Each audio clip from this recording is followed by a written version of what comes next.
नाज़रीन Iran TV में भलीकार मां मुबशर सोलंकी। सबका पहले एक नजर हेडलाइन ते। अमरीकी सदर डोनाल्ड ट्रंप की सदारत हेठ सिचुएशन रूम में अहम इजलास जारी। इजलास में आबनाई हुरम्स की नई सूरतयाल ऐं ईरान सां थींदड़ ॻाल्हियुनि ते ॻाल्हि ॿोल। अमरीकी मीडिया मूजिब सदर ट्रंप हिन हफ़्ते फील्ड मार्शल सैयद आसिम मुनीर ऐं ईरानियुनि सां टेलीफोन ते ॻाल्हायो।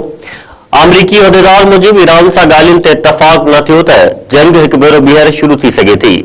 सिचुएशन रूम इजलास में नायब सदर जेडी वेंस, वज़ीर ख़ारजा मार्को रूबियो ऐं ॿियनि अहम शख़्सियतुनि जी शिरकत। ईरान जी सुप्रीम नेशनल सिक्योरिटी काउंसिल जो चवणु आहे त पाकिस्तान जे ताज़ो टियाकड़ी वारी कोशिशुनि बाद अमरीका पारां ईरान खे केतिरियूं ई तजवीज़ूं मिलियूं आहिनि। तजवीज़ुनि जो जाइज़ो वठण बैदि बाज़ाब्ता जवाब ॾिनो वेंदो। ईरानी वफ़द जे सरबराह बाकिर कालीबाफ चयो आहे त अमरीका सां ॻाल्हियुनि में पेशरफ़्त थी आहे, पर अञा बि वॾो फ़ासिलो मौजूदु आहे। अमरीका पारां ईरानी बंदरगाहनि जी नाकाबंदी करणु ॼटको फ़ैसिलो आहे।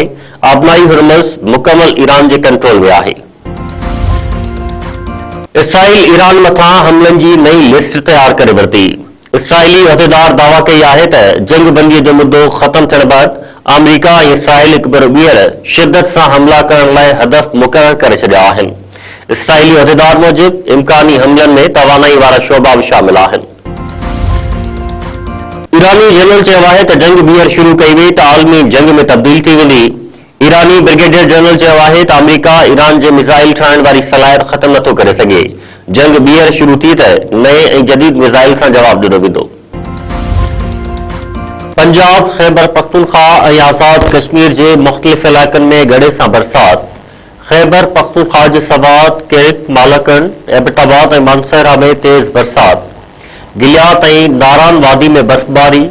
नीलम वादी में लैंड स्लाइडिंग सबब कयल शेख बिल्ला पॉइंट जो मुख्य हाईवे बंदि थियण सबब 20 खां वधीक सियाहनि जूं गाॾियूं फासी पयूं। बलोचिस्तान में ज़ियारत वादी, टोबा चकसई ऐं टोबा करकरी जे मथियनि इलाइक़नि में बरसात सबब कोहिस्तान लाची नाला वटि लैंड स्लाइडिंग सबब कराकरम हाईवे बंदि। मौसमियात खाते मुल्क जे मथियनि इलाइक़नि में बरसात जी अॻु कथी करे छॾी।